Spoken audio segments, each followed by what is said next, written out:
giving you the real from A to Z surrounding the Dallas Cowboys. News, updates, rumors, transactions, takes, and more. So strap up, Cowboys Nation, and start your day off with A to Z Sports. Live with Will Steele. 3, 2, 1. Here we go.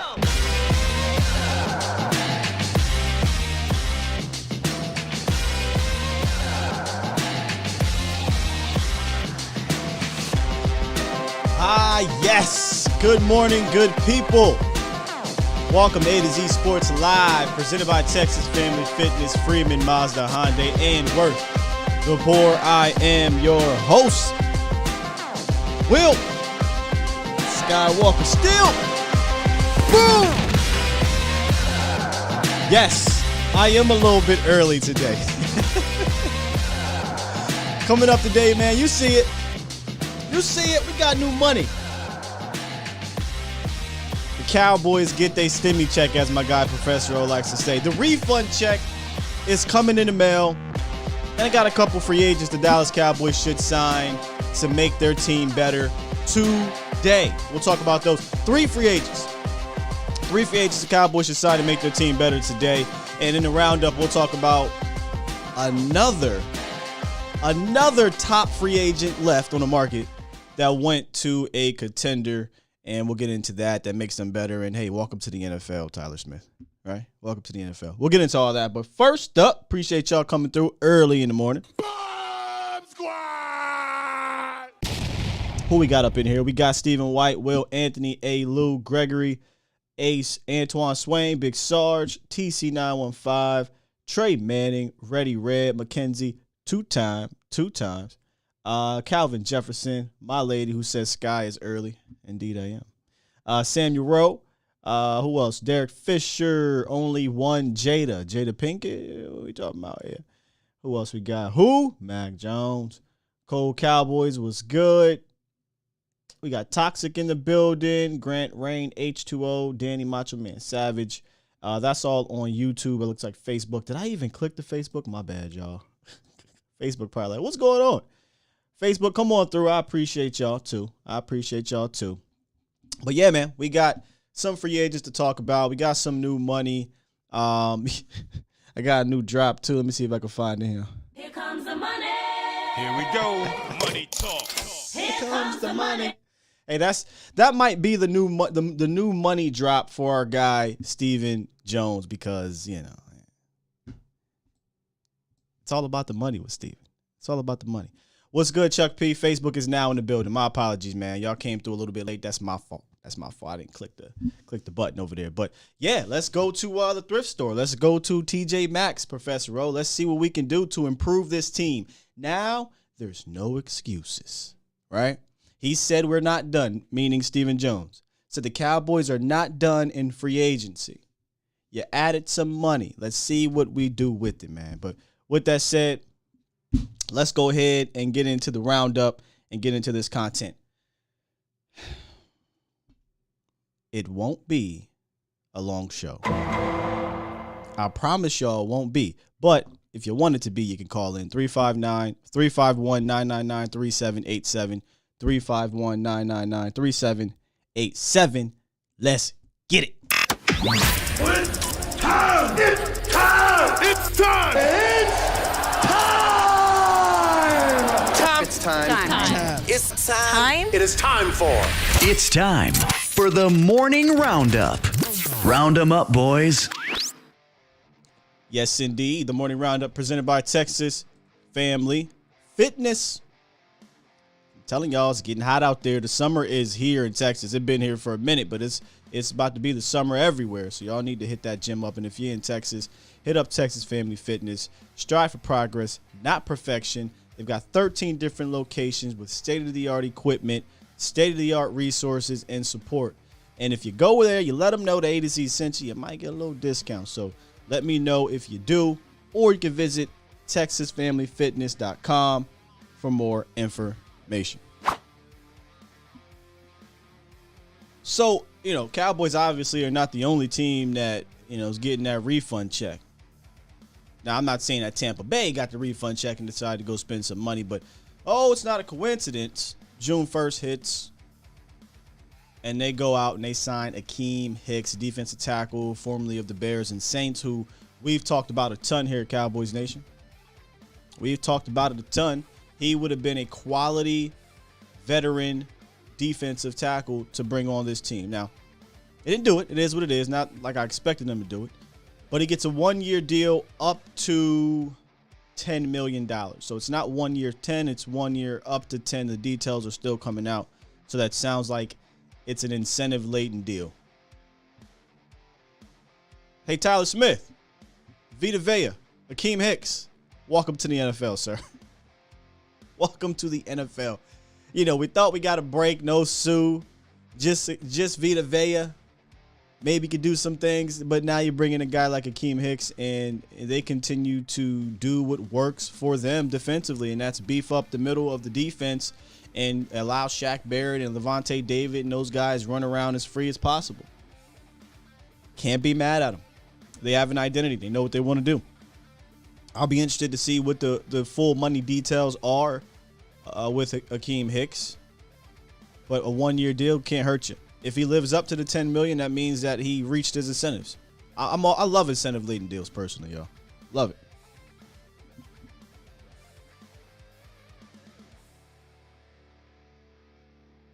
it. Lyle Collins. It is June 1st, which means that money has kicked in like we talked about at the top of this show. How much money? Well, $10 million. Which I think puts the Cowboys, now correct me if I'm wrong, you can let me know in the chat, puts them at about 20 to 20 plus million. When I say plus, I mean in that 20 to $23 million range, depending on where you're looking, which is more than enough. It's more than enough money to go out and add talent to help your team. Y'all know me, I understand, and we're going to get to some of these free agent possibilities. I understand you want to let the young guys play and things like that, and that's cool, but go out and add more talent, more competition for camp, and may the best man win. This is like Christmas for Stephen Jones. Here comes the money. Here we go. Money talk. Here comes the money. Man, I wish I could play that entire thing. Y'all have no idea. Y'all have no idea. Shane O'Mac's theme is really a bop. If you don't know what I'm talking about, just type in Shane O'Mac theme and you'll see. Shane McMahon's theme is just a bop, dog. It's a bop. But it's Christmas for Steven. Might even feel like a Super Bowl for Steven. He's probably out here bragging about all the cap money that he got. Like, Get the money, y'all. There's poor people around. With your broke ass. Get the money, y'all. There's poor people around. With your broke ass. with your broke ass. That's Steven right now. Seriously, he got $10 million to the cap. He feeling good. He's smiling, he's cheesing. But the only way to really, in my opinion, feel good about it is to utilize that money. Now, what if he throws something? What if he throw a curveball at us? What if we get this extra 10 mil and he signed somebody? Like, when I say sign somebody, I mean extend. I'm sorry. Extend somebody on the team as opposed to going out and getting one of these guys we're going to talk about here in a second. But I'm trying to figure out which one I want to use now on. Is it going to be... Here comes the money. Here we go. Money talk. Here comes the money. Or... Get the money, y'all. There's poor people around. with your broke... With your broke. All right, I quit. That's too funny. That's too funny to me. But let's just get right into it, man, because, again, I just got 3 free agents I want to talk to y'all about today, and then I'll let y'all have y'all morning. I'll stop being a fool that I'm being this morning, but I appreciate y'all being here. All right, first up, this one actually is different. It's a newer free agent. We've been talking about free agents since February, right? So we've dove into a lot of these, I call them Stephen Jones criteria guys. But this one I didn't, because I maybe they would have addressed this position in the draft, but they didn't address it in the draft. So maybe they can do it in free agency. And I'm talking about running back position in Wayne Gallman. Now, before you get crazy and think that I'm crazy, think about RB3 for the Cowboys right now. There isn't one. Corey Clement was a fine RB3 because he came in, did his job when TP was out, and he played a ton of special teams, right? But right now they have an undrafted free agent? Corey Clement's not on his team right now. And the running back options, I think, in free agency are very slim. And when you look at Gallman, he's only 27 years old, and he has the experience. I think he has the skill to be a reliable RB3, in my opinion. And me personally, I'm looking for a guy, if anything were to happen to Zeke or TP, I can give them the rock with confidence if need be. Now, while he bounced around in 2021, he was on about 3 different teams. Just 1 year before that, in 2020, he broke out. He filled in for Saquon Barkley on the terrible Giants and had a very productive year, almost 800 total yards and less than 190 touches. I think less than 180 touches, if I'm not mistaken. 7 total touchdowns.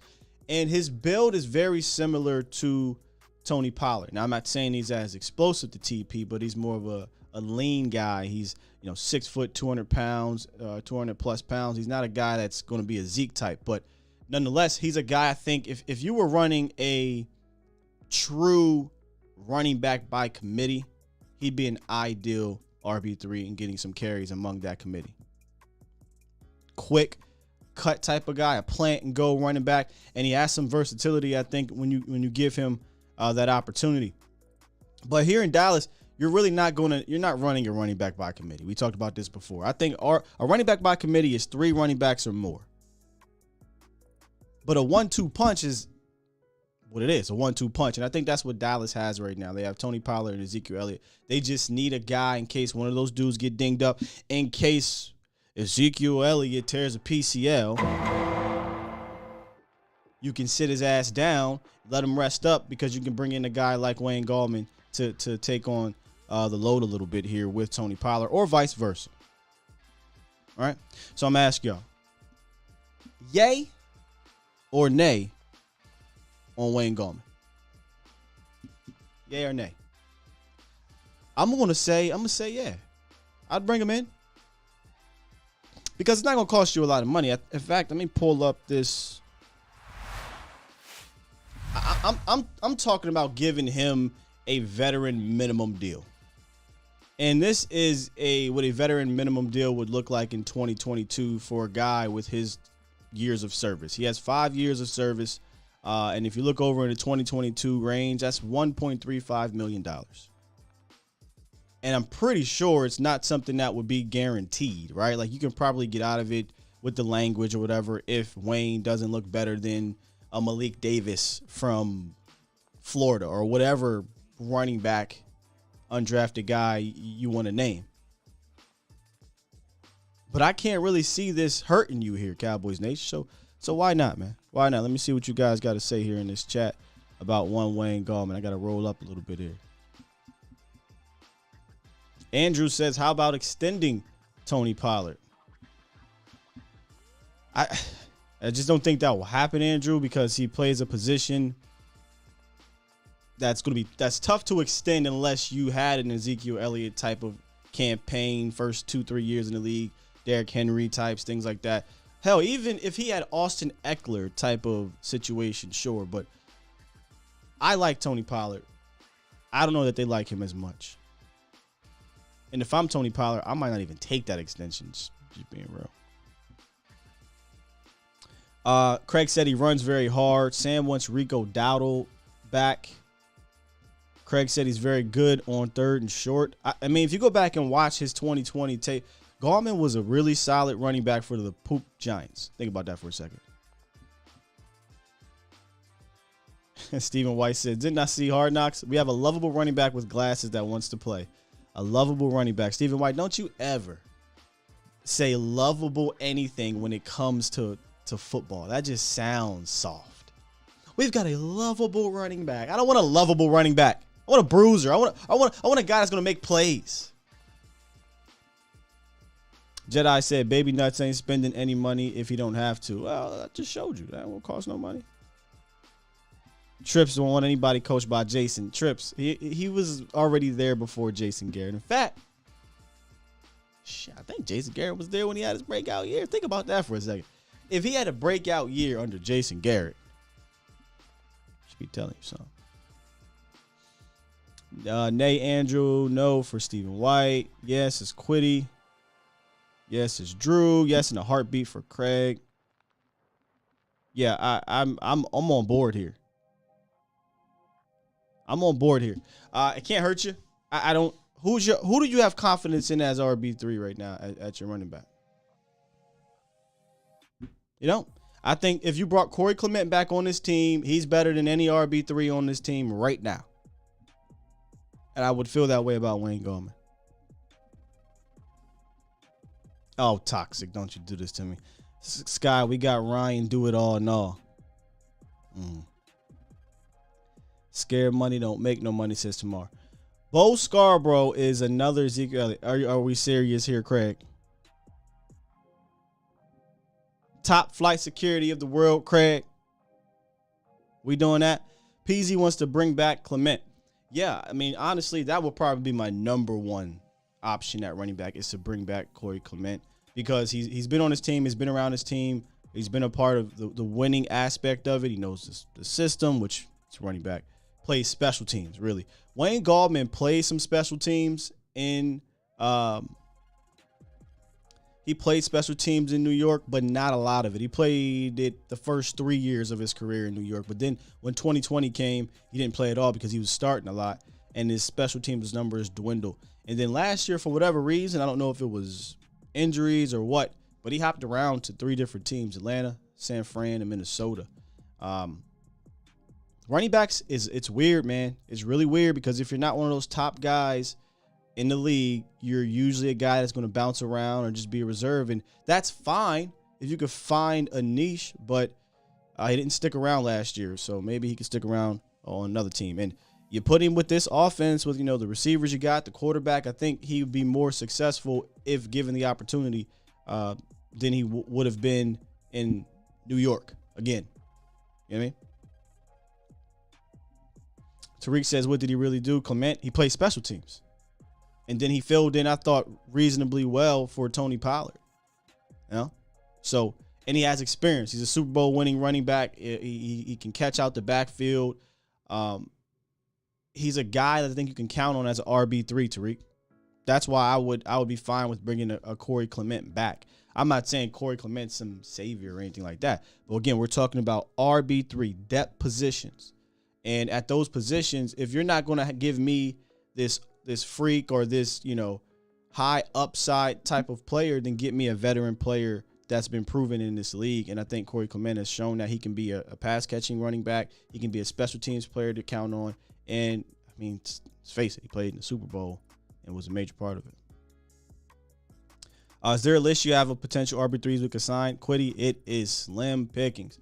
I was going to list that, but I mean, you're talking about David Johnson, who is washed. Carlos Hyde, he'll be 32, I believe, sometime during the season or before the season. Wayne Gallman was the reason why I picked out Wayne, because Wayne's 27. He has experience. He's been around the league a little bit, and he's a bit versatile. And I think as an RB3, he wouldn't have a problem being that because he's been that most of his career. I saw somebody in the chat bring up Dwayne. Who was it? Dwayne Brown, left tackle. Funny you bring up Dwayne Brown because the next guy I want to talk about here is a tackle. Now, before y'all kill me, I know what Jerry Jones said. I know Jerry Jones talked about, well, we just drafted Matt Waletzko, and we're not going to be looking into a veteran swing tackle. Well, damn it, I'm putting a veteran swing tackle on here because I think a veteran swing tackle is still a damn need. And I'm talking about Riley Reef, former first-round pick in 2012 for the Detroit Lions. Started 69 games in Detroit. Then he signed a big deal in Minnesota, I believe it was. Played 4 years in Minnesota, right? Then he signed a 1-year deal in Cincy for really not a lot of money. $7.5 million is not a whole lot of money for a tackle. So if his financial value is dwindling, I think you can get him in here for a cheaper-ish contract. And he played 12 games last year for the Bengals. I know you're probably thinking, well, did he play in the Super Bowl? He did not. The Bengals offensive line pretty much got worse when he went down. Now, he wasn't the greatest anyway. When it wasn't the greatest when he was there, but he was a reliable right tackle for those boys. He did allow 4 sacks, though, and 21 pressures, which isn't a whole ton in the grand scheme of things, but 4 sacks. But over his career, he's been a very solid tackle. And PFF, I believe, has his potential contract is somewhere around like 2 years, $7 million, or right around what this is. 2 years, $7 million. And if you can get him in here for a 1-year deal, I'm not saying it has to be vet minimum, but 1-year deal for anything less than that $7 million, I'd take it. Because I don't care what Jerry Jones said. Jerry Jones also said that your boy Jalen Smith was a cornerstone player. And your boy Jalen Smith didn't make it out of week 4.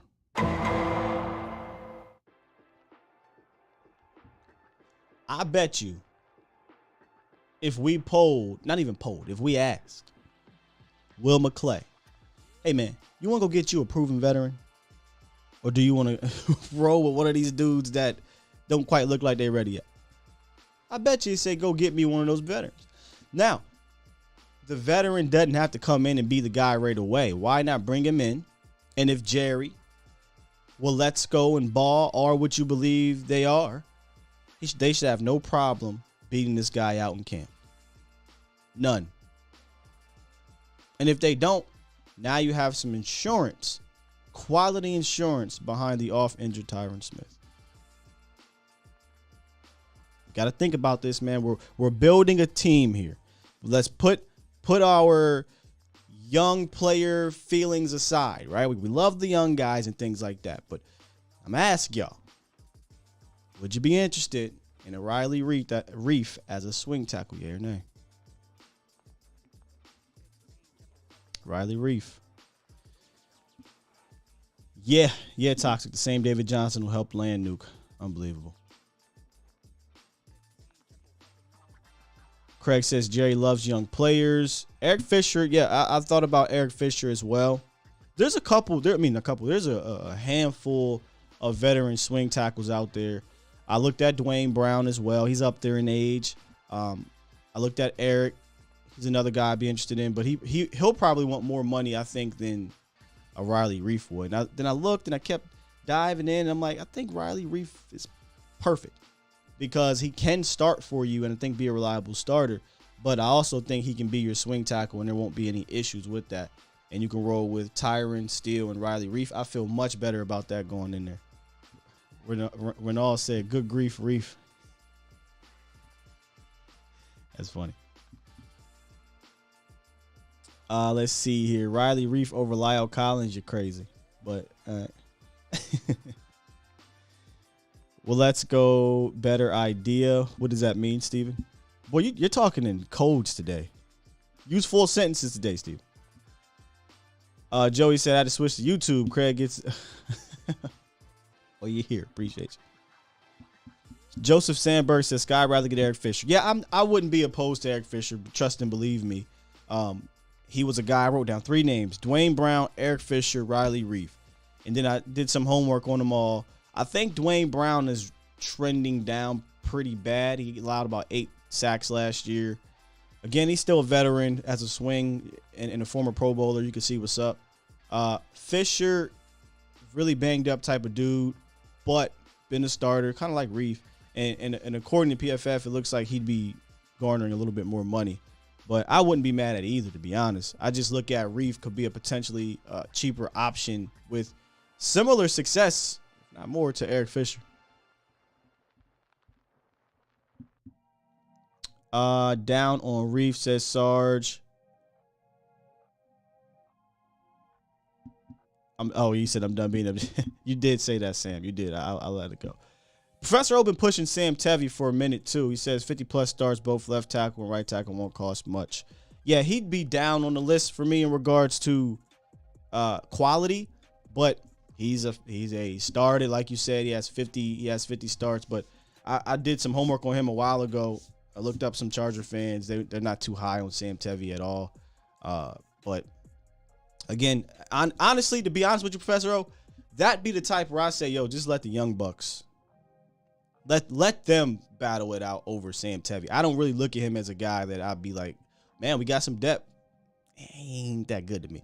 But Reef, Eric Fisher, these guys are they have the pedigree, they have the experience, and they have the proven quality, I think, in the league where I'd feel really good about those guys stepping in for Tyron Smith as opposed to a guy like Sam Tevy, or say they brought in Eric Flowers and moved him back to tackle or something like that. But if you're looking at just pure experience, he's got the 50 starts, and he'll probably cost you.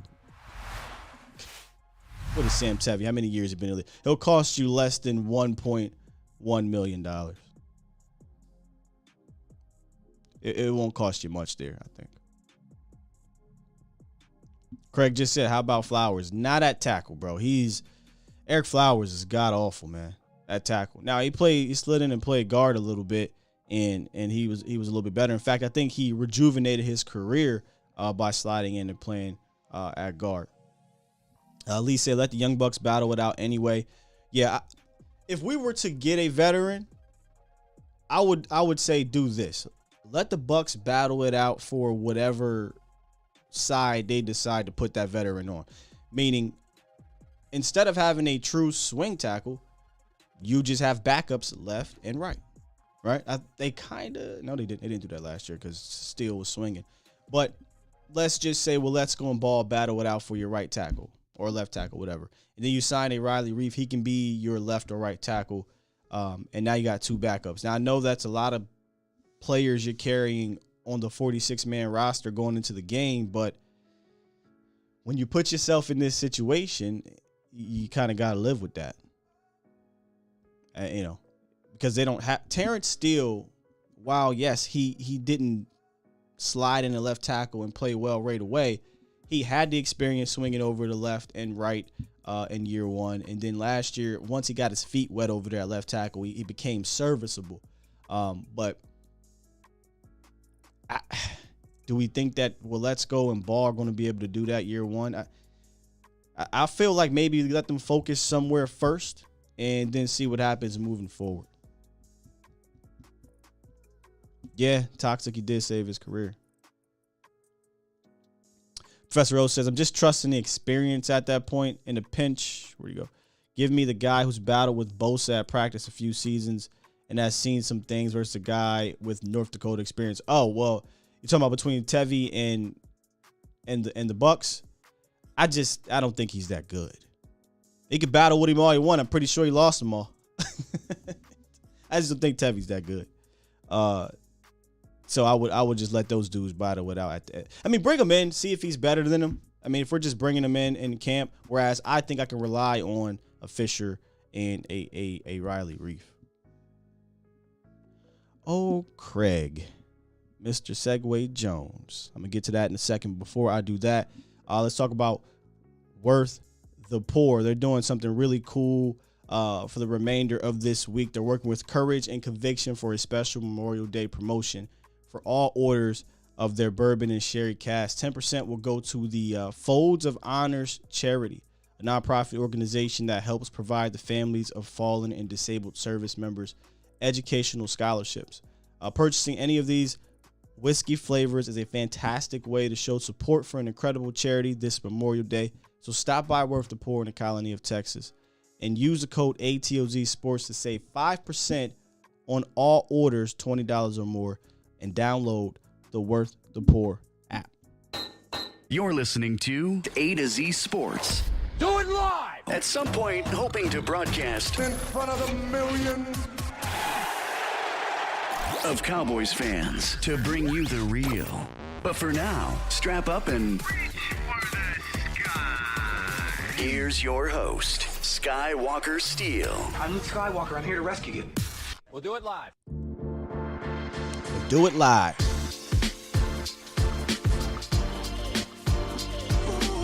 I'll talk about that, Damone. I'll get into that. I see some people are bringing up Chaz Green. I personally think Chaz Green is the reason why Dallas decided to go with a bunch of veteran swing tackles for, when was that, y'all? 2017. So for the last 5 years. I think they drafted Chaz Green to be a swing tackle in what year was that? 14, 15? I don't remember what year that was. But they drafted him to be a swing tackle and wanted to mold him into that. And boy, did that not work out. And I think that spooked them to the point where they said, we got to go get veteran guys because we got a young quarterback. And if Tyron goes down, which Tyron happened to be going down a lot, we got to have somebody in here we can count on. Now, that lended us Byron Bell, the Cams, Irving and Fleming, Tyden Sekis, things like that. And then Terrence Steele gave them confidence. They said, oh, look at this Terrence Steele fella. Let's go back to getting a young swing tackle. So I know Jerry said what he said, and maybe it's because of Terrence Steele, but I still believe in bringing in some competition, veteran competition, as we move forward. Now, I think Damone said, where'd you go? Oh, where'd you go, bro? Where'd you go? No, it was not Damone. It was Joseph Sandberg. Sky, can I interest you in Hightower? Player with similar defense in New England and a free agent. I looked at Hightower. And I tried, man, to talk myself into a Hightower. He's got the pedigree. He's a Super Bowl champion. Played with Bill Belichick. Played with Bill Belichick. And that's where I was like, you know what? I don't know anymore. Because that defense is not normal. The scheme is not normal. Players that play in it are so particular. They do a certain thing in that certain scheme. And I don't know what he looks like outside of that. Like, what does he look like playing traditional linebacker? We don't know. So it made me a little bit nervous to want to bring him on. And again, if he did, cool. Like, I'm not going to complain about it at all. It just, I'm not really sure how to project him on this team, if that makes sense, Cowboys Nation. Like, where would he be? Would he be a DPR guy, a Sam guy, middle linebacker? He's not a Will, in my opinion. Bill is just Bill, man. He's different.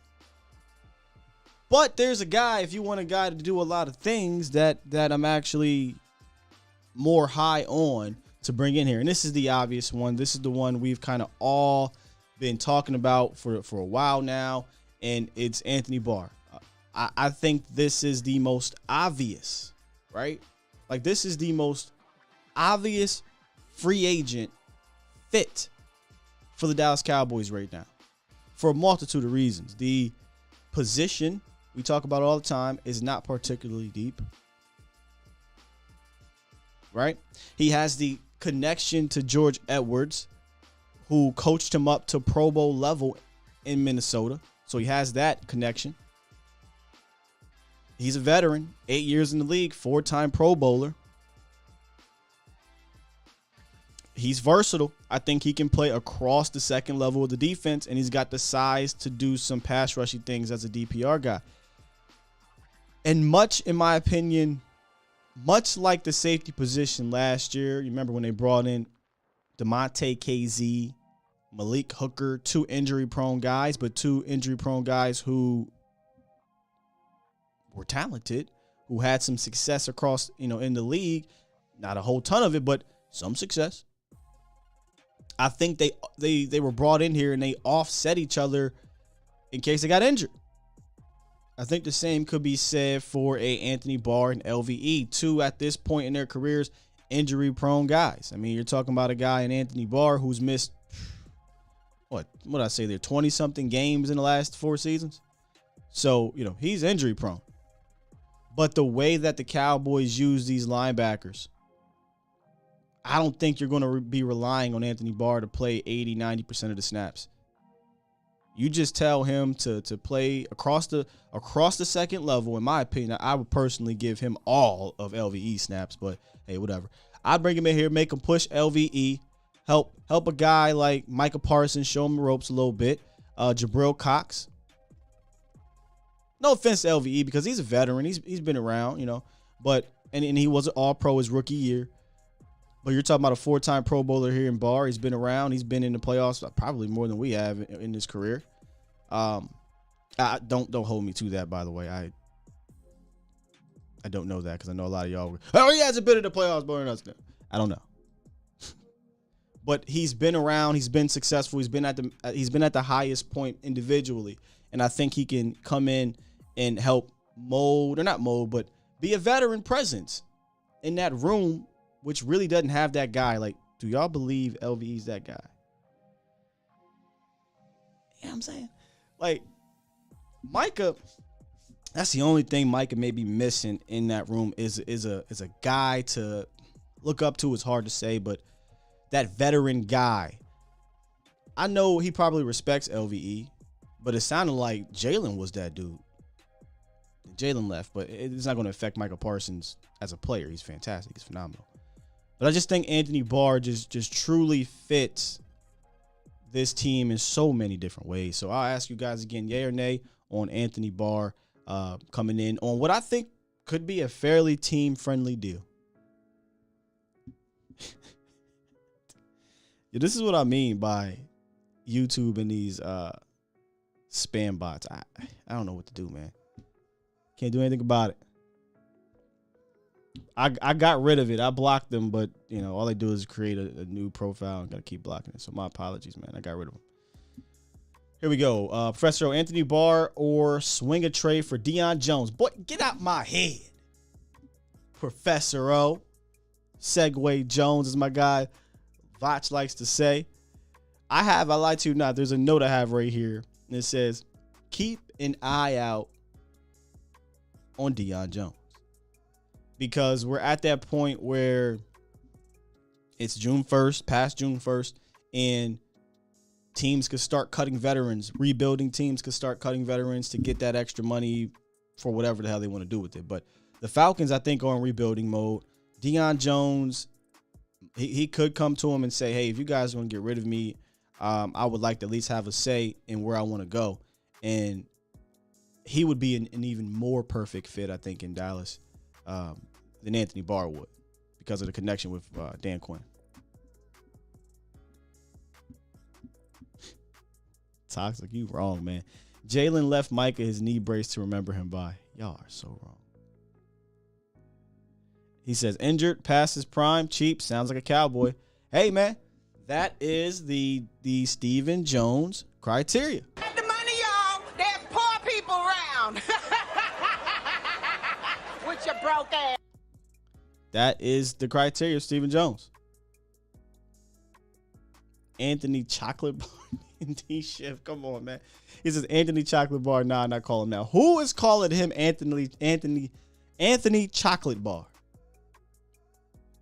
I ain't calling another man delicious. Yo, delicious. Shout out to Kings of Comedy. Special K says we don't sign obvious players though. Isn't this obvious? Like, and I'm not saying they know more than me, but Anthony Barr just fits. This is just a perfect fit.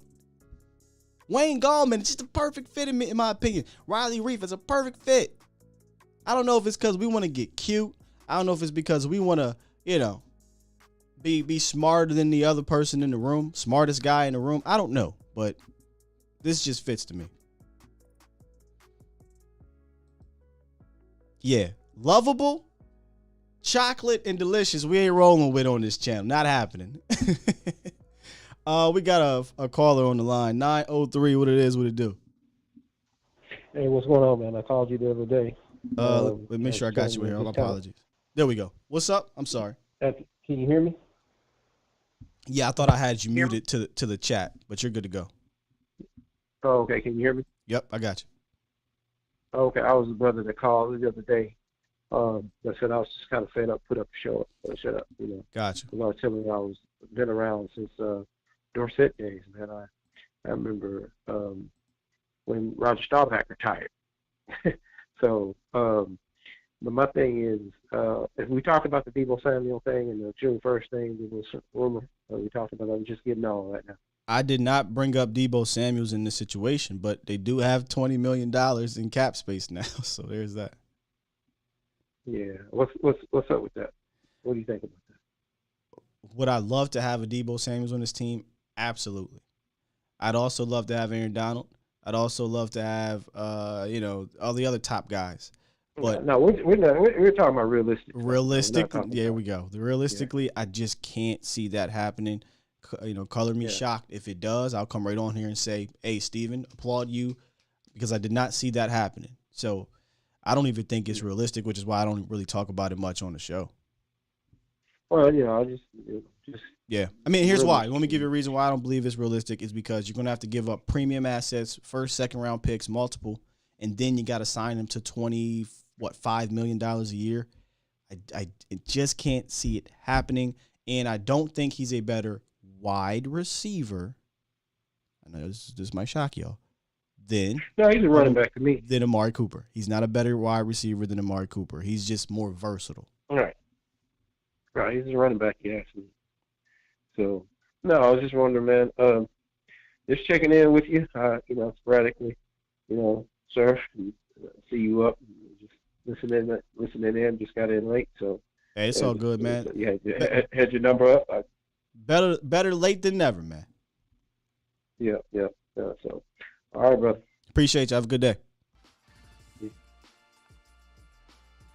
If we were like the Rams, hell, if we were the Eagles. I believe I said that. Yeah, I would entertain it all day. All day. But we ain't. Here comes the money. Here we go. Money talk. Here comes the money. Ain't a chance in hell Stephen Jones is going to pay $25-30 million to Debo Samuel. And I'll expand on, I don't think he's better than Amari Cooper as a wide receiver. So what I mean by that is if they're going to get rid of Amari Cooper, granted, there's other things that came into play, which is bullcrap things if you ask me. If they're going to get rid of an Amari Cooper for $20 million, you really think they're going to bring on Debo for 25 plus? I have a hard time believing that. Trey said, no to no. I swear, for those who are just coming in, appreciate y'all. We're 300 deep this morning on y'all the best, man. Shout out to the Bomb Squad real quick. Let me give y'all one. Bomb Squad! If you're new here, we have a bit, thanks to Toxic Tom down the burner account, about Ryan Nall. If he makes this team, it's going to be the funniest day, the funniest stream ever. I will find a shirt. I will wear it. I'll do all the stuff. But boy, I'm going to get trolled like hell. I'm here for it though. I'll honor it. I'll wear it. Special K said if Zeke wasn't here, I could see it. But nah, Debo is a hell no. Zeke's contract. So you're saying if like say 18 million was more on a cap? Yeah, I mean, shoot, now you're talking almost $40 million. Yeah, maybe. Sure. Let's get to 310. What's up, 310? Yo, what's going on, man? What's good I with didn't you? even know I could call in like this, brother. Yes, I sir, have a man. quick question, man. I was curious, man. What we thinking? How we feeling about J-Ron and Malik this year? Are we really looking to see Malik really make an impact this year? J-Ron is a dog. Yes. But I'm just curious about Malik. Are we really gonna get the impact player we want this year out of him?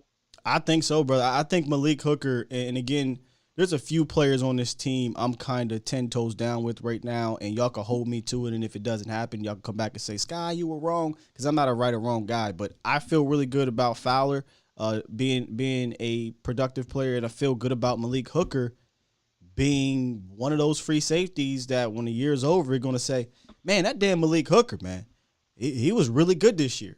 So as a tandem, I think Hooker as a free safety, because that's what he's going to play more of this year. I don't think you'll see him doing a lot of that box stuff like he did last season. so he'll be more of a free safety. I think he'll make more plays on the ball than DeMonte KZ did last year. And I think he's going to need to take this defense to the next level. We need him, brother. And I have one more question, man. One more question. Speaking of Fowler, how are we going to do that? Are we just going to rotate Fowler, Golston? Are we just going to rotate our guys just to keep some fresh people out there? I'm glad you said Golston because the word on the on pounds. The word on the street with Golston, and we know he buffed, like he put on 20 pounds. The word on the street is that he's playing defensive tackle. So, yeah. So maybe that's something we could talk about later on in the week in regards to new battles that are emerging with some with these off-season peanut butter, as my guy Vox likes to say. Some new battles are emerging. So, but to answer your question about Fowler, I think you'll definitely see a rotation between Fowler, Armstrong, and Sam Williams as that kind of DPR edge rusher opposite of DeMarcus Lawrence. So there'll be a rotation. There was a rotation last year. People forget because we had Randy. We assumed that Randy played 75, 80% of the snaps. He didn't. He stayed around that 30, 35 snap range. Yeah, because Dorrance looked good last year. Yeah, Dorrance had his career year. I think he continued to get better, and that's why they paid him. So I think now he's broken through that ceiling, and it's now time to see if he can, be a bona fide starter. Hey man, thanks, brother. I appreciate you taking my call, man. I'm tuned in, brother. No problem at all. Feel free to call in, man. We have family up in here, man. I appreciate you. All right, man. Have a good one. Yep, DC4L, baby. Yeah, I'm almost ready to say I'm all in on Malik. I'm trying to wait a little bit. I'm a little biased. Y'all know I love safety, free safety particularly, because we haven't really had a guy back there. But I'm this close to being. You can call me a Malik Hooker stan. I'm this close, man, because if he's healthy, I can easily see 3, 4 interceptions, man. I was looking at KZ, and I'm sitting here like, dude could have had like 4 picks. He had 2, and it was the first 2 weeks of the season. Week 1, or was it 4? That was a pick. Forced fumble. He had 2 turnovers in the first 2 weeks of the season, I think it was. But he could have had at least 3 or 4 of them things, but I don't think he's the ball guy as much as Malik Hooker is the ball guy. And, I mean, I know I'll show this real quick, and this will show Malik doing a lot more things than just playing single high, because he didn't in this game. He was all over the place.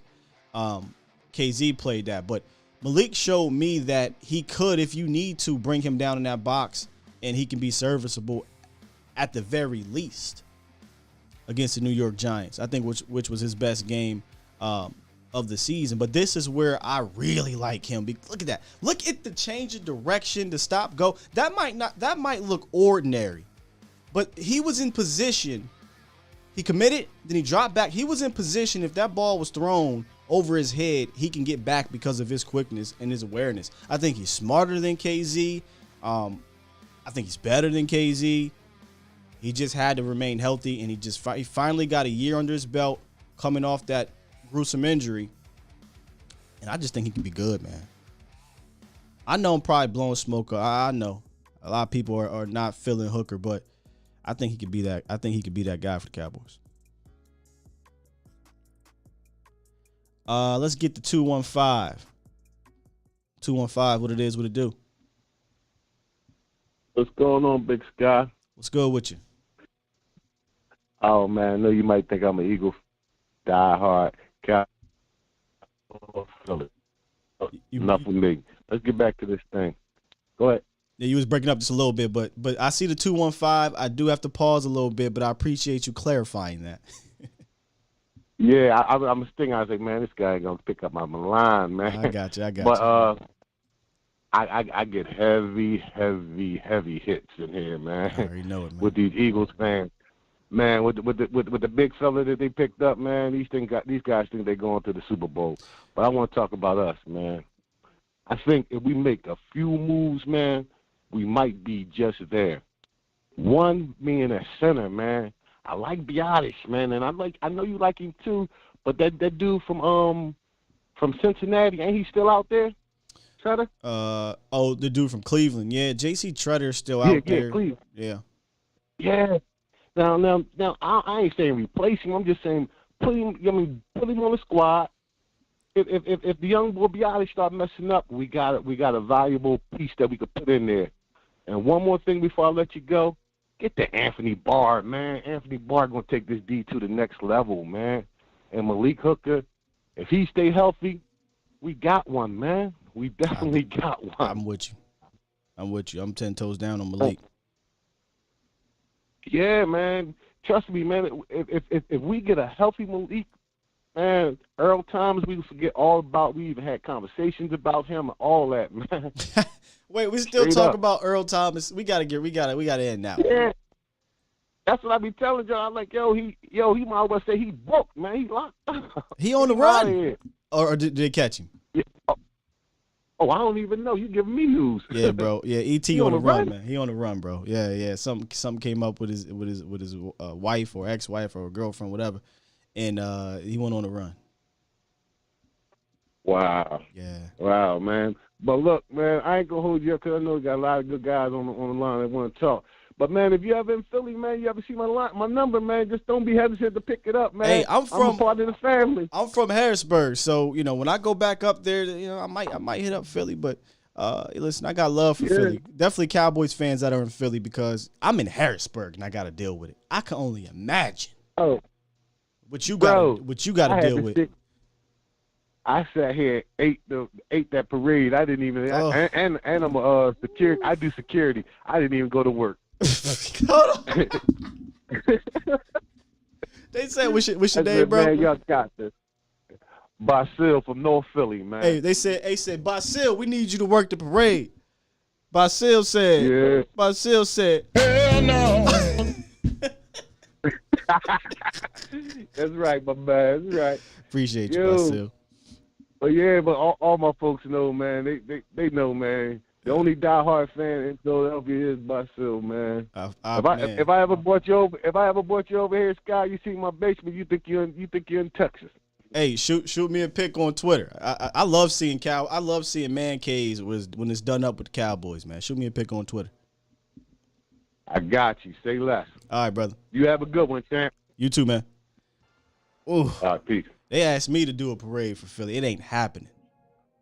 I'm coming down there with water balloons and all that. Now I ain't let me just slow down. I ain't coming down there with nothing else. We gotta make sure it's family friendly because it's crazy nowadays. I ain't trying to go down there with no, nothing that looked like something. That's all I'm gonna say because it's still Philly at the end of the day. So, you know what I'm saying? But appreciate you, Basil. I hope I didn't butcher your name right there. And keep holding it down. What y'all talking about in the chat? What y'all talking about? Yeah, being a Cowboy fan in Central Pennsylvania or Philly, it ain't fun, dog. It ain't fun. Nine Deep said, all I have to say is, GM Sky, we got the money. Let's get Isaiah Simmons. My man Nine Deep is not playing about Isaiah Simmons. He has 16 pounds, or they have 16 linebackers on the roster, so look what happened. Listen, Nine Deep, if I heard anything coming out of Arizona about it, I promise you I'd bring it up. I just haven't heard anything about Arizona wanting to get rid of Isaiah Simmons. That's all. But he did bring up the center, so let me get back to that before I get to the next caller. J.C. Tretter, yeah, he's a guy that I've put on this list of free agents to bring in. I think it was before the draft. I personally think that he, if you bring him in here, I don't think he's going to be a backup. I think he'd take Biadish's spot, to be honest. But I'm looking for a year 3 jump for Biadasz. And I know there's things surrounding J.C. Tretter, right? There's, he's involved in the players union. People say he doesn't practice and things like that. So, maybe that's the reason why he isn't here. But I'm just talking about what I see on tape. I went and watched like 3 games last year because somebody was like, J.C. Tretter's done. I said, see, I got to stop letting comments like this get to me. So, let me go watch a couple games. Let me go see what's up. He ain't done. He's not even close to done, in my opinion. He's 31 years old. For a center, you could play till you're like 35 and be productive. I think J.C. Tretter, he was solid last year. He was solid the year before. I think he can go be a solid center on somebody's team. But they're probably going to continue to roll with the youth. This will be year 3 for Biadasz, year 2 as a full-time starter, and let's hope that he has that year 3 jump. Yes, that Chris Romero, he says they should make a run for Laviska Shenault or J.C. Tretter. Before the draft, we did a Let's Play general manager, and two of my moves, all three of them, I'll give them to you, was to trade one of those 5th-round picks for Shenault, bring in J.C. Tretter, and sign, I think it was Calais Campbell at the time, or Hicks, one of the two. But that was before the draft. All right, let's get to 910. What's good, 910? Hello, Sky So Fly. Is this Queen? Yes. What's good, Queen? We are in the presence of the Queen. What's up with you? How you doing? How you doing this morning? I'm good. I think we got a pretty good show going on. Y'all killing it in the chat and y'all killing it on the phone lines. What you got for us, Queen? You got some words of encouragement for us? Yeah. Well, you know, we Cowboys fans, and we don't need any encouragement. We just know what we know. But I hope that if they do find some vet or a vet, that they get one that's like an already made dog, man. I am so sick of these wussies, you know, that cry all the time, want to get paid, don't want to do no work, none of that kind of stuff, you know. So we need some dogs to come in here. Yeah. Because we already got the young guys coming in with the dog mentality, and we need someone that's going to reverberate that mentality throughout the rest of the team. And hopefully we'll get someone that's not going to come in here just to get paid and then sit down. I'm sick of that crap. So I just wanted to say that. And we're going to, and another thing, we're going to surprise a whole lot of people this year. I just feel it in my bones. We're going to surprise some folks because I've been paying attention to you guys and Law Nation and Boss Cowboy, and you guys have been, you know, opening up all the dialogue and the information in reference to the guys that we drafted and who we still have left. So I think that they're definitely underestimating what we currently have. And so, you know, Cowboys Nation, you guys hold your head up. Stick your chest out, because we about to come out and roll all over that NFC East. And then we're going to make it to the NFC Championship. Speak it into existence. Speak it into existence. You know, you can't, a double-minded person is a devil's workshop, because you can't speak positivity and then turn around and think negatively. So let's go, Cowboys, and you guys keep that hope in there. Thank you, Sky. Appreciate it, Queen. Enjoy your day. You too. Man, I knew she was going to have some words, boy. I knew she was going to have some words. Queen, you be bringing it. I appreciate it. I truly do. She's like a... Shout out to Jess. But, because Jess is, boy, she a diehard too. I love Jess. She's a calm down version of Jess, and they're a good balance. We'll just say that. But very well spoken, Queen. Very well spoken. Dog mentality, speaking into existence. Kind of that POV that Jess talks about, right? Positive, was it PVL? Positive, something. But no, manifestation. Yeah, I hope they are manifesting down there. I do. I sure do. But I like that she said bring in guys with that dog mentality to go with this and what I call the attitude era, right? Like I would love that. Give me a hell yeah. I said give me a hell yeah. It's the attitude era. Match that. And I think a guy like Anthony Barr, I think he brings that type of dog mentality. I do. All right, let's get to some more. We got to bring the legend up in here, Marv, aka MJ. What's going on with you, Marv? What up, family? What you up to? I'm good, man. I appreciate you joining me. It's what 6:30 over there on the East Coast, or I'm sorry, over on the West Coast. Yeah. Yes, Boy, sir. you a beast, man. I appreciate it, man. What's up with you? Man, just chilling. About to do some work in an hour. Look, I can tell you waking up, man. You probably got the sleep in your eye. Your voice sound like you just got up. I said, yeah, let me get on my boy's show. I finally missed a few of your shows. It's all right, brother. Let me call in.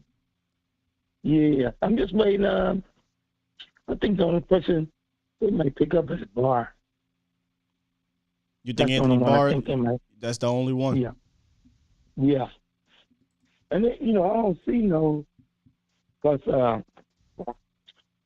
you see Tampa Bay got your boy Hicks. Yeah, they got him. They trying to make sure they coming forward. They're like, don't be foolish. They said, man, them dudes going to be trying to beat us this time. We got to get them guys. Yeah. I think we're going to get them. I think it's a good signing for them. They lost Sue. They replaced Sue with the guy that does Sue type of things. Who does Sue go to? Nobody yet? No, I think he's still a free agent. I think the Rams going to pick him up. What you watch? The Rams may pick Sue back up. Yeah. Listen, that would not surprise me. I think it was 2018. Didn't they go to Super Bowl in 2018? And they had Sue next to Aaron Donald? Yep. I mean, why not? Yep. I don't think it's going to cost you a lot. He's a mercenary at this point. Sure. I can see it. You want that $10 million, don't you? I don't know what I don't think he might. You know what? He a mercenary now. And he going to look at Akeem Hicks and be like, up to $10 million? I'm the Dominican Sue. So you're right. He might want to pay that. How about Hicks got 10 mil? He got up to 10 million. So I'd imagine it's incentive laden, probably injury stuff because he started to become a bit nicked up. But it's up to 10 million. So we just got to make sure the middle of that line play good. I think they're gonna play good though. Be honest, he got a little bit stronger. And been working with your boy Duke, so that's good. Let everybody work with Duke. Listen, when Duke posted that video of him at the Star, I thought he was there for a consultant role. That would have changed the game for me. That would have changed the game all the way for me. But if I was Dallas, man, I'd stop playing and be like, man, what you want, Duke? I know Duke, he goes online and he says, I'm not coaching in the NFL. I'd be like, listen, Duke, we ain't got to call you a coach. We ain't got to do nothing. What do you want to be a consultant in the offseason for our boys? Similar to some of these quarterback gurus, they get hired by these teams for particular points of the season or off season to solely work with their players. I would love for the Cowboys to do that because the success hit rate for Duke it speaks for itself. Yeah, I know. It's man, let me tell you something. We got a lot of talent. There's gonna be some cuts. I'm telling you, man. Steel, cut steel. Like your boy Law say. It's gonna be iron sharpen iron. Yeah, well, we got a ways because I think right now the bottom of the roster is full of more question marks than it was last year, because I think last year we were pretty damn deep. We were trying to figure out how the hell we were going to get certain players on this roster, and somehow they ended up keeping all 11 of their rookies. But this year I think there's a little bit more question marks, so that means there's more competition, Marv. So I can't wait to get out over there in California to check out these players.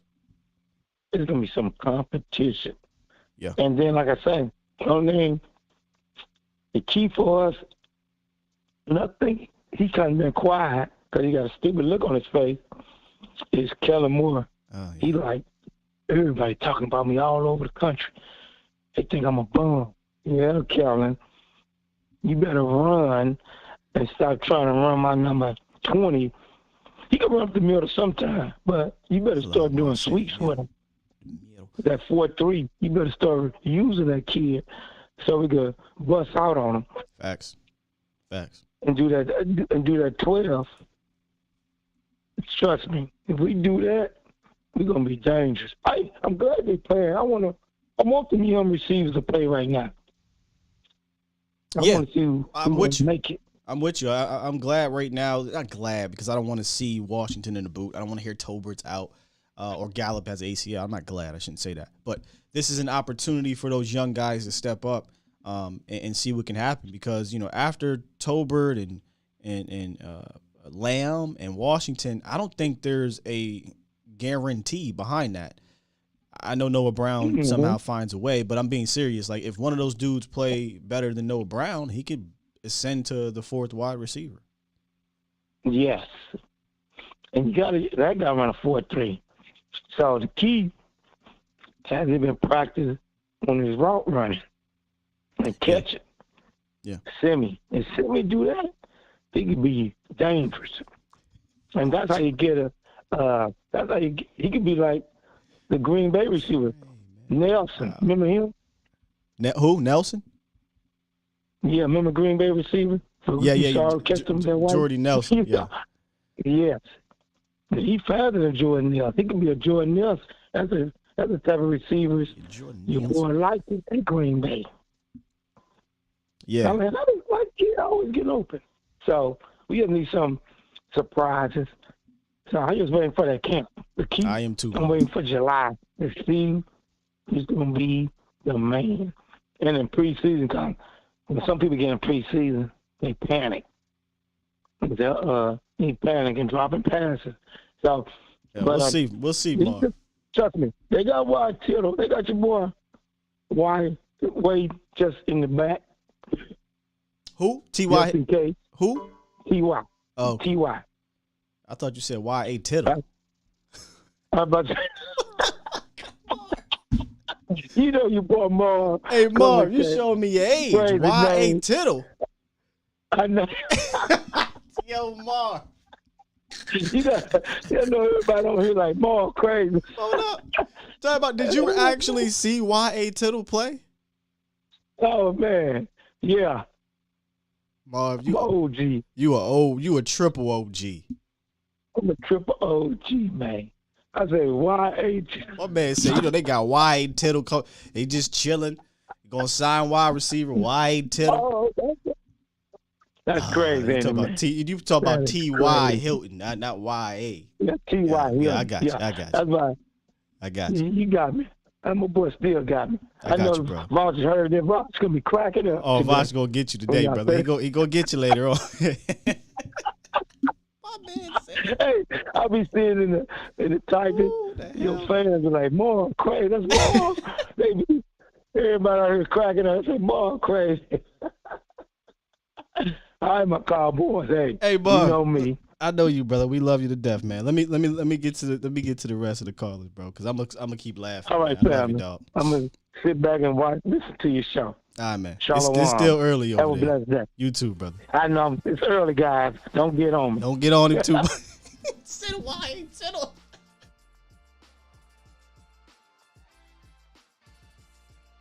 Hold on, because I don't think some young people in here know who the hell Y.A. Tittle is. So, all right, we in the weeds. We here. We are here. I'm about to let them know. Y.A. Tittle, NFL. Oh, this gonna be good. Y'all just hold tight. 737 in D shift. I'm gonna get you. Come on, you ain't see Y.A. Tittle play. Ain't no way you saw Y.A. Tittle play. Marv is wild, man. All right, listen, I'm gonna pull this up for y'all.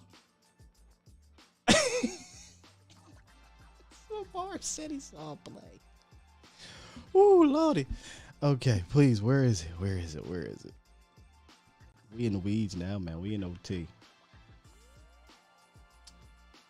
Y'all just hold tight. Y'all just hold goddamn tight, please, because y'all got to see this man. Oh, did I get rid of it? I think I got rid of the screen, so y'all ain't gonna be able to see it. Well, damn it, we gonna put it in this one right here. Hold on, I got you. 1 second.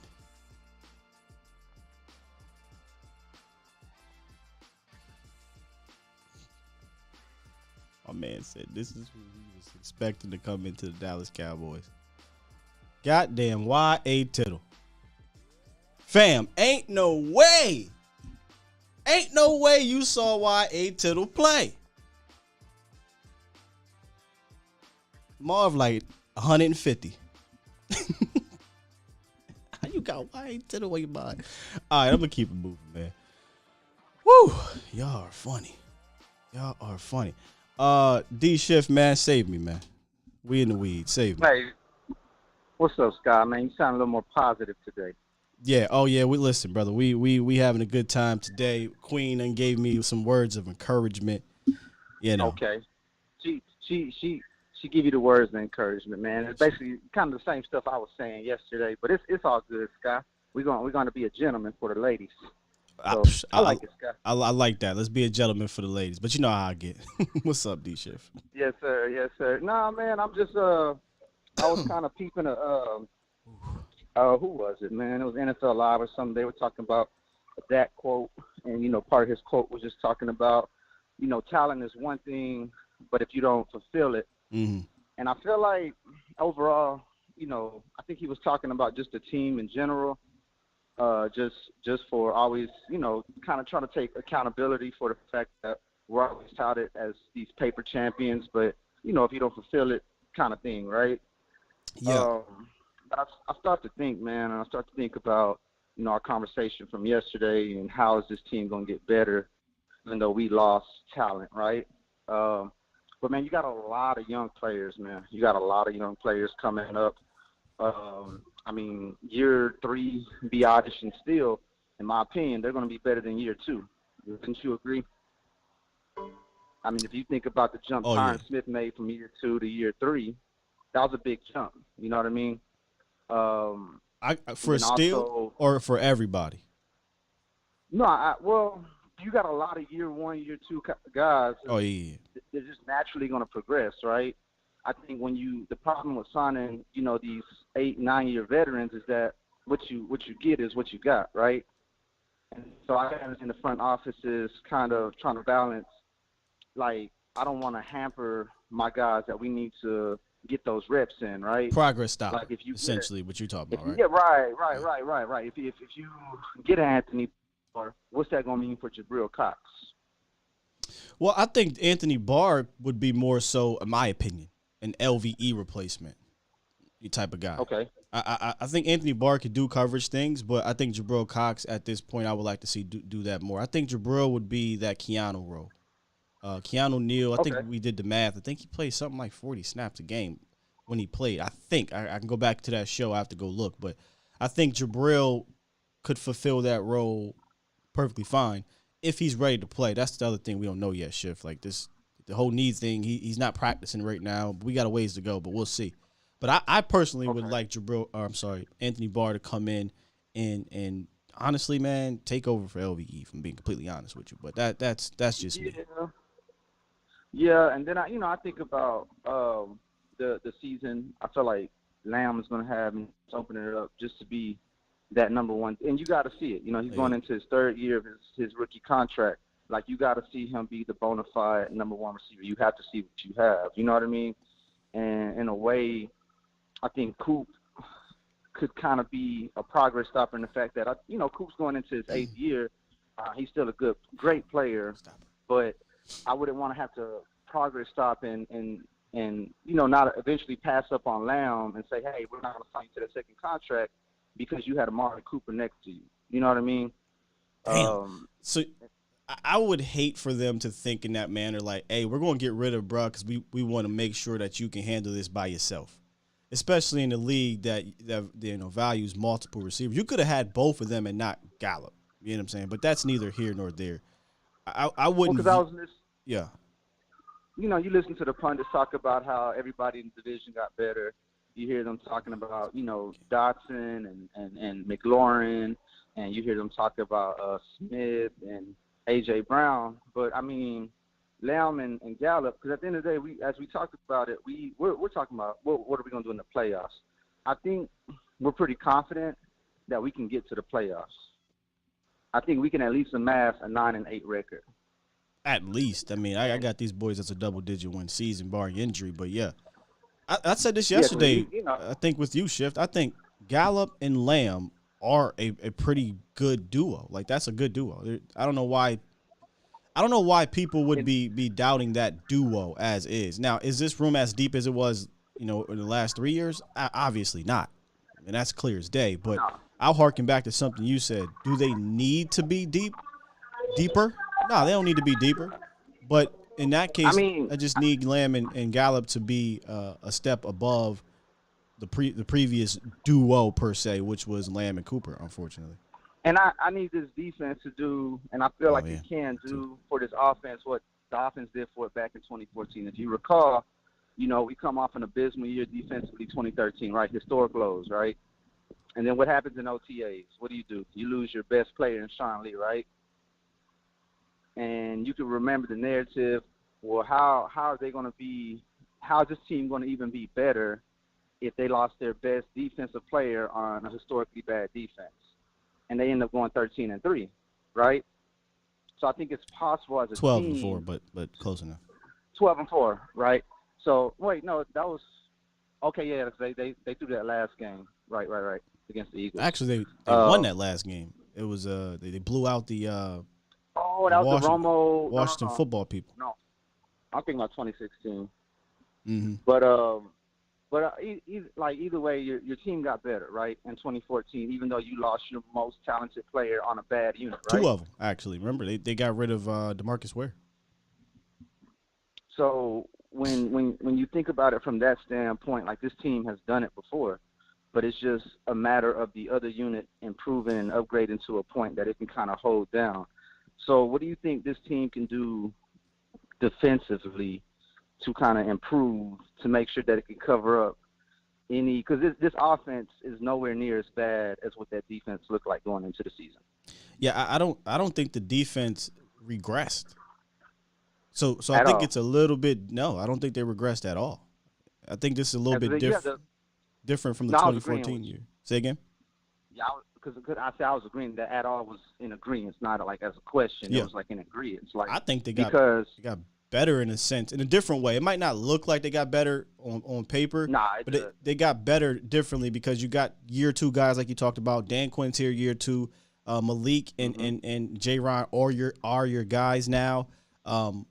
Diggs is going to year 3. They're better in a different way. Obviously, they got to go out there and prove that they're better. And they may not be better statistically, but as we talked about before on this channel, I said they may regress in regards to turnovers and third downs, but to make up for that elsewhere, red zone defense, scoring defense, et cetera, I think they can be a better looking defense than maybe we would think. But it's the offense where I think there may be a clear regression. But you just said you need this defense to kind of make up for it a little bit. We don't want to see think about the if. The big if is for this defense would be if DeMarcus Lawrence could stay healthy. Because as you and Voch were talking about yesterday, when D-Law was in, when he was healthy, he was playing at damn near an elite level.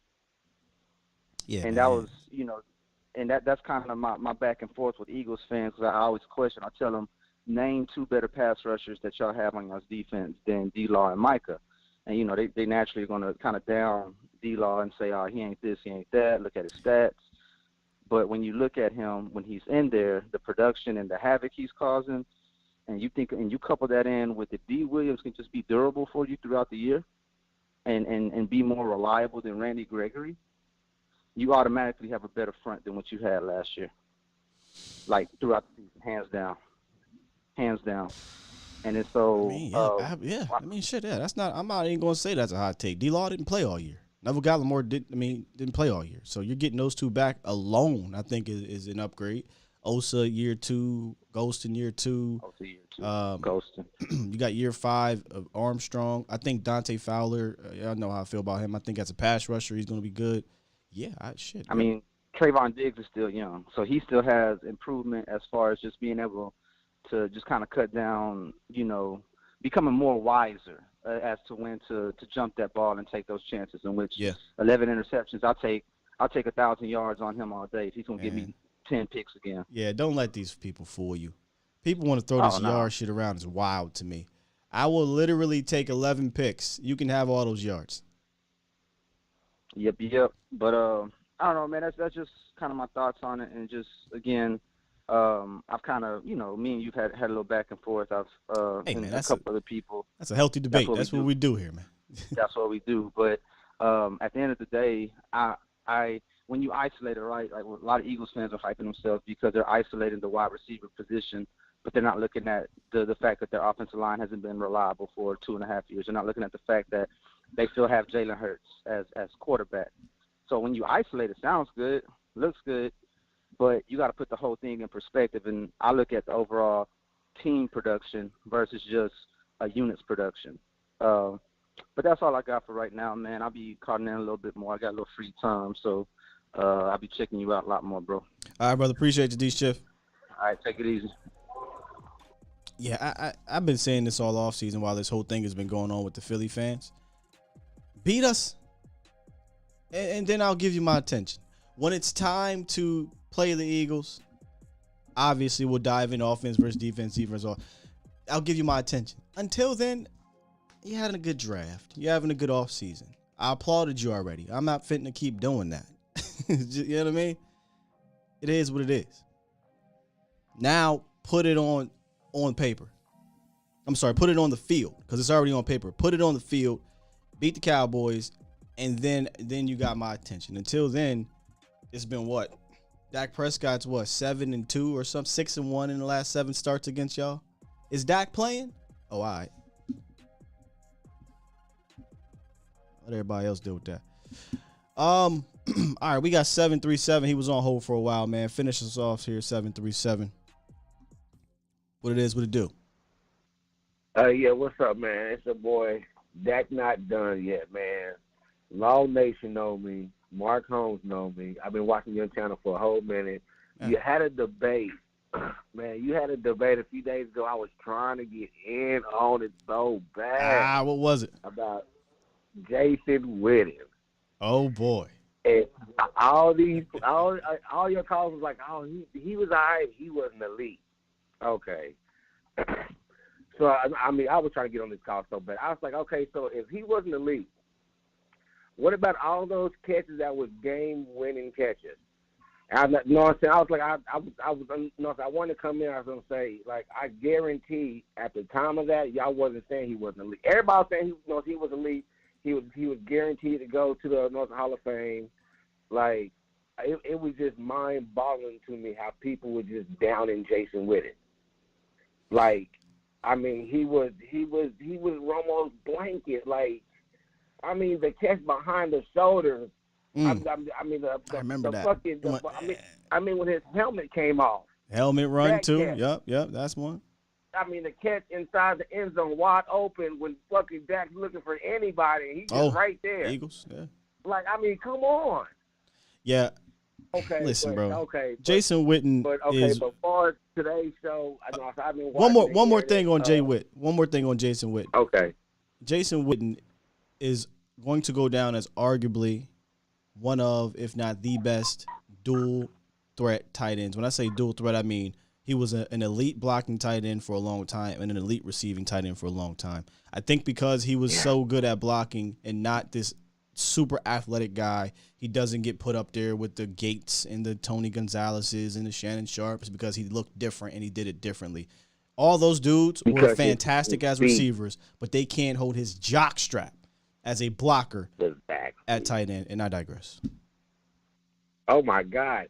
And see, I think they just got on him because of his speed. Because that was the only thing they really can say about him. But he was always open. He always found a way. Always found a way. Oh, he was an elite route runner, too. I mean, but listen, man, we can go on and on about Jay Witt, but what you got for today, bro? But, okay, yeah, but today, I've been hearing y'all talk about some of the players. Actually, I think on defense, I mean, I understand Barr. Barr is like another, what's his name?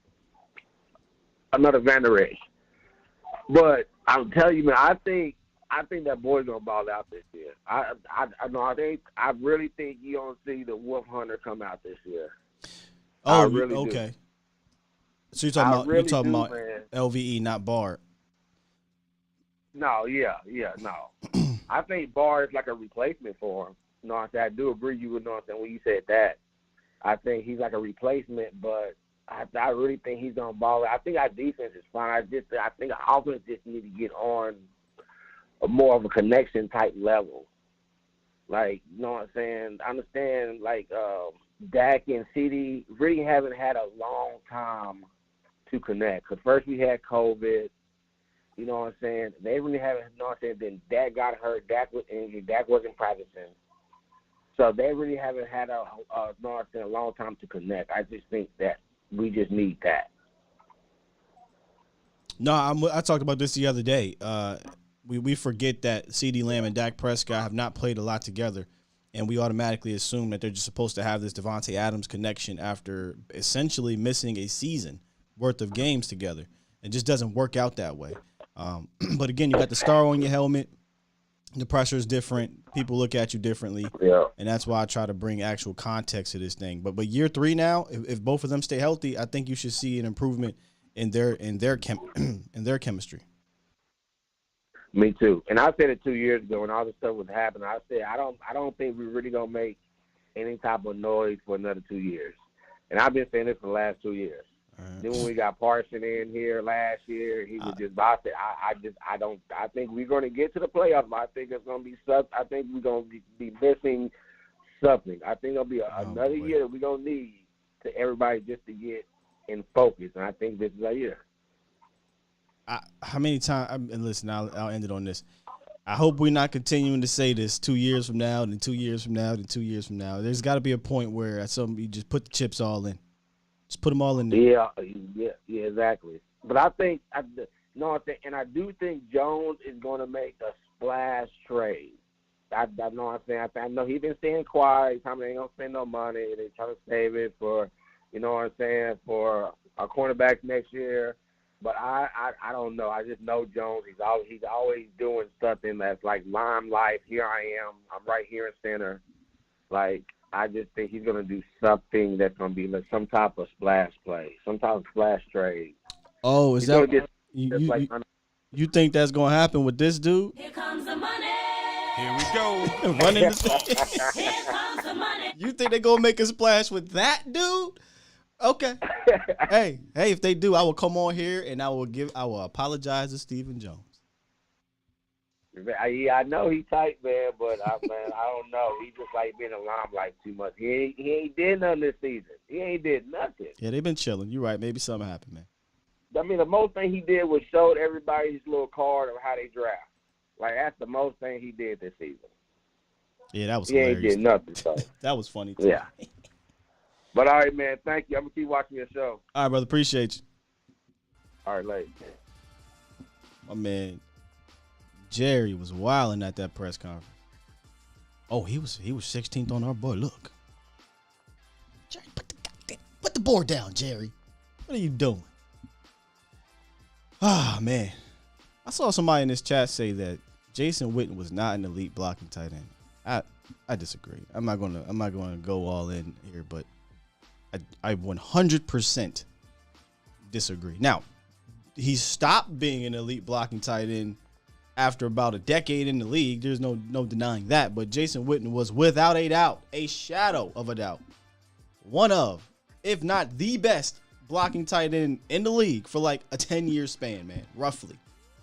Combine that with him being a fantastic route runner and one of the most consistent, reliable receiving tight ends in league history. Somebody said, how does he stack up against other people? I want to look at some stats. Stack up. I mean, he's second all-time in catches, second all-time in yards, fifth all-time in receiving touchdowns. And that's with him being pretty much done the last 3 or 4 years of his career, by the way. So, I mean, he stacks up. Shouldn't even be a conversation. Hey, set it off, Chris. I'm blaming you for this, sir.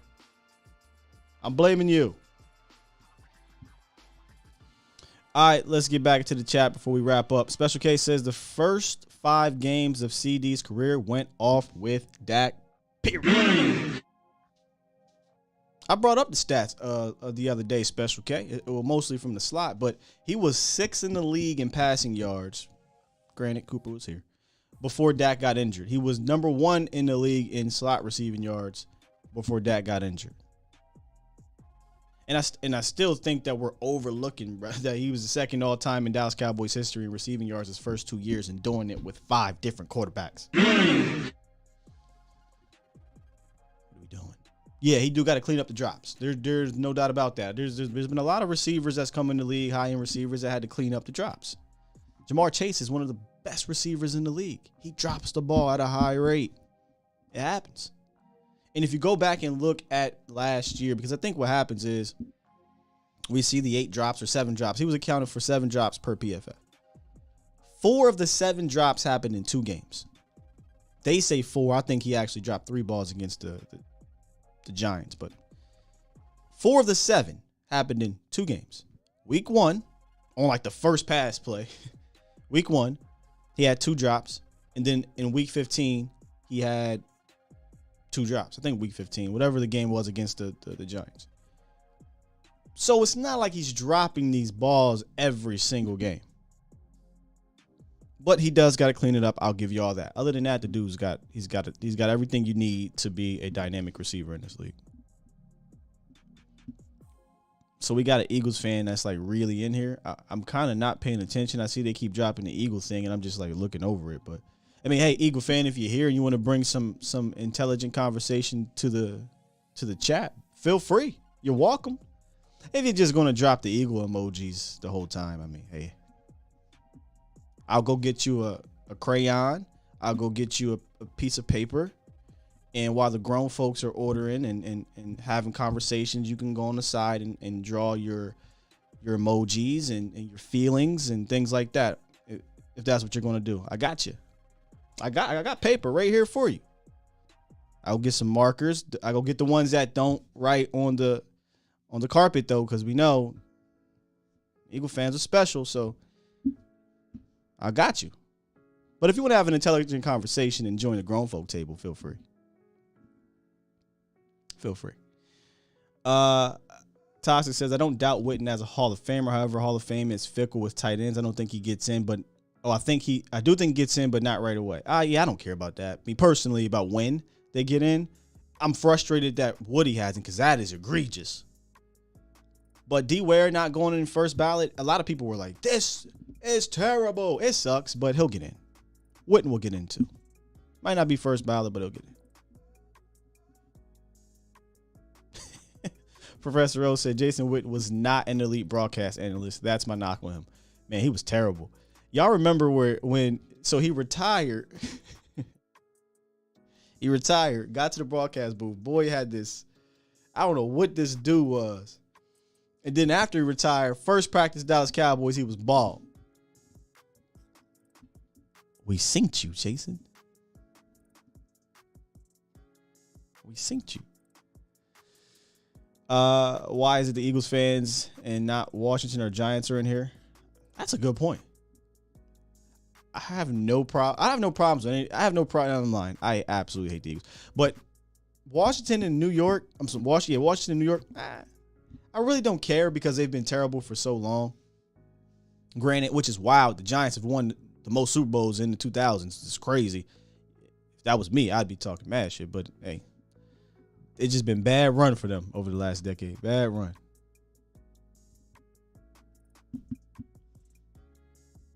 Andrew says he had drops, but a guy like him coming in would be nice. Not sure what you mean there, Andrew. Hey, Miss Sheila.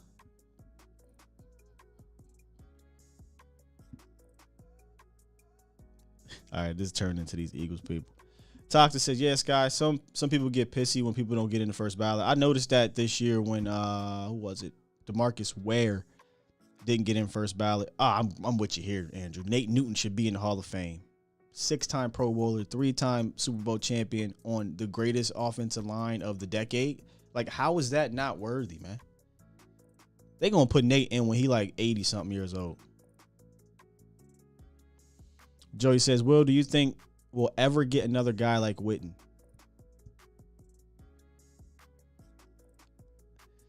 I think Dallas is trying to turn Schultz into Jason Witten. But Witten came in at a perfect time. I don't, and I think what Dallas is doing at the tight end position is kind of antiquated, if I'm being completely honest with you. I think the league is gearing more towards athletes, more towards receiving threats at tight ends, and Dallas is kind of staying in what they've done over the last 15 years, 20 years, whatever, with Jason Witten. And really going back to Jay Novacek, if we're being honest. If you look at Jay Novacek, then David LaFleur, then Jason Witten, then Dalton Schultz, they drafted a Bennett and an Escobar, and I think Bennett could have been fantastic, but him and Witten butted heads. Escobar was just not it.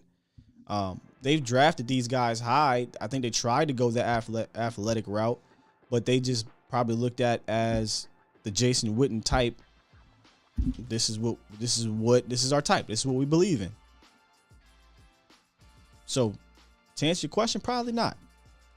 I'm sorry. Probably we'll see another Jason Witten in the way of type wise, but in production in his career, talking about a guy who was a top end tight end for the Cowboys for what, a decade plus. I don't know that we'll see that again. I shouldn't say again. I don't know we'll see it anytime soon.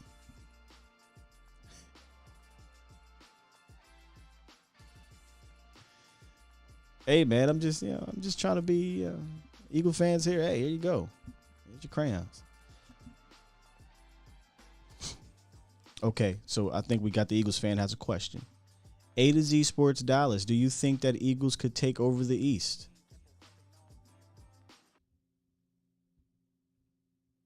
Hell no. To the no. Toxic says Cowboys bring up the 90s more than the History Channel. You know what's funny about that, Toxic? Well, my man Schiff, he was bringing up 2014 though. I was like, man, this is why we need another win. That's why we need another win, man. We always got to bring up Jimmy and them boys, and in the 10 years ago and things like that. We need a win so we can stop bringing that stuff up.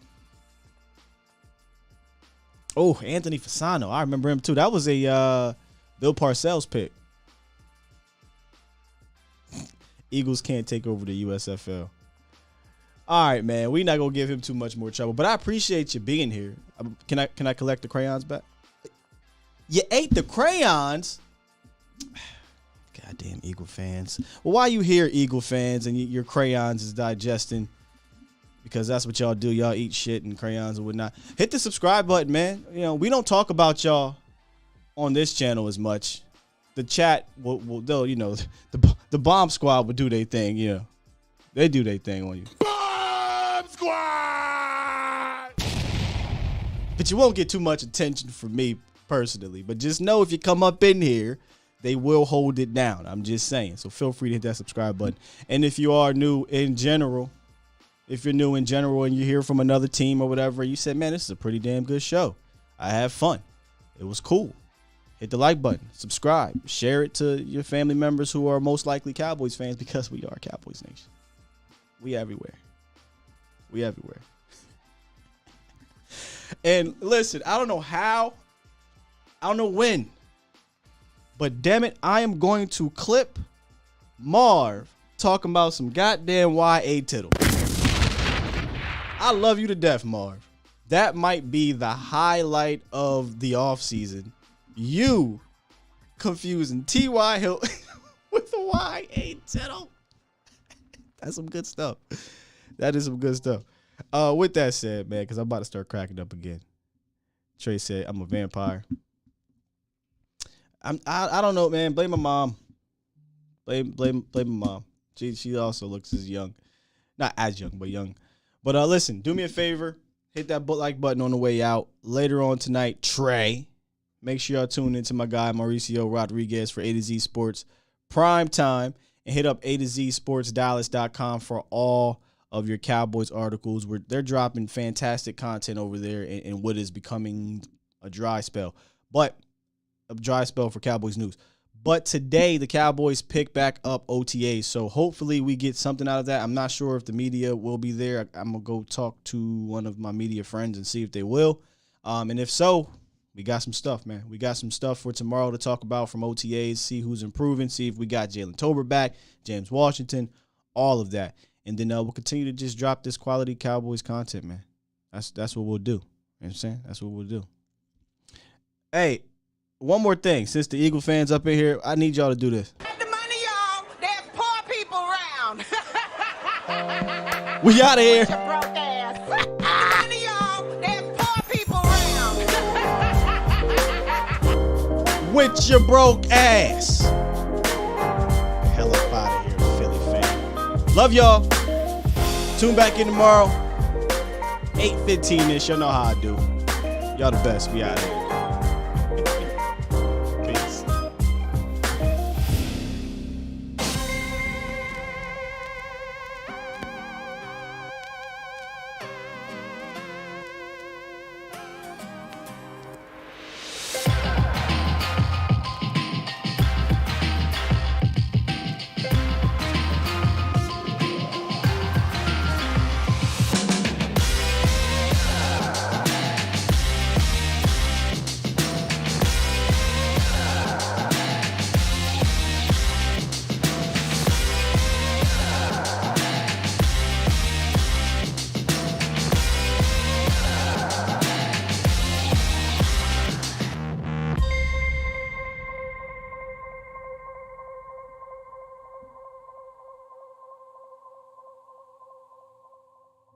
I don't have the patience to jack with you today.